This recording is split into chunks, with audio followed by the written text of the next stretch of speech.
नई कर व्यवस्था में आयकरदाता 5 तरीके से बचा सकते हैं टैक्स से। सरकार ने वित्त वर्ष 2023-24 के बजट में नई व्यवस्था को और आकर्षित बनाने के लिए किया है प्रयास। सरकार ने 2023-24 के बजट में नई कर व्यवस्था को आकर्षित बनाने के लिए स्टैंडर्ड लाभ देने की घोषणा के अलावा नई व्यवस्था को आसान बनाने के साथ उस रूप में पेश करने की कोशिश की है जिसमें आयकरदाताओं को कम दस्तावेज की ज़रूरत पड़े।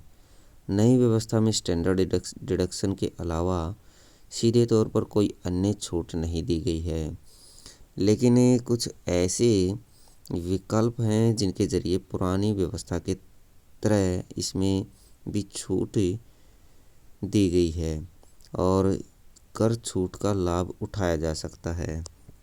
ईपीएफ में हिस्सेदारी।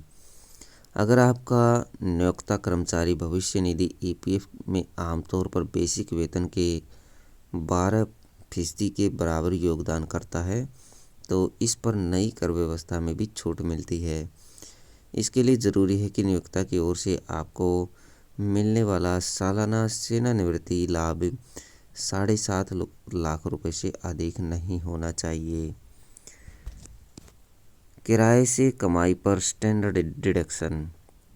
अगर आपने कोई संपत्ति किराए पर दे रखी है तो आप उसके सालाना मूल्य पर 30% के हिसाब से स्टैंडर्ड डिडक्शन के लाभ का दावा कर सकते हैं। संपत्ति के जरिए एक साल में मिले कुल किराए में से म्युनिसिपल कर घटा दें तो उसकी सालाना वैल्यू निकल आएगी।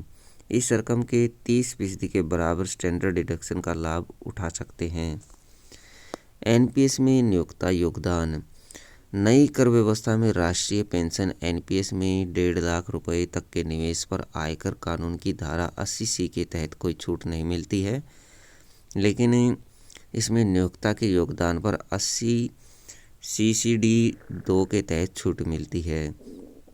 यह लाभ कर्मचारी के बेसिक वेतन और महंगाई भत्ते के अधिकतम 10% तक के योगदान पर ही मिलता है। सरकारी कर्मचारियों के लिए सीमा 14% है।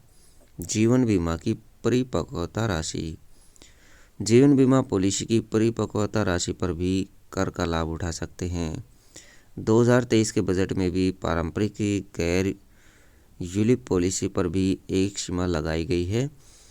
इसके तहत 1 अप्रैल 2023 के बाद खरीदी पॉलिसी का प्रीमियम 5 लाख से ज़्यादा है तो परिपक्वता राशि पर कर देना होगा, लेकिन पॉलिसी धारक के निधन के बाद नॉमिनी को मिलने वाली राशि कर मुक्त होगी।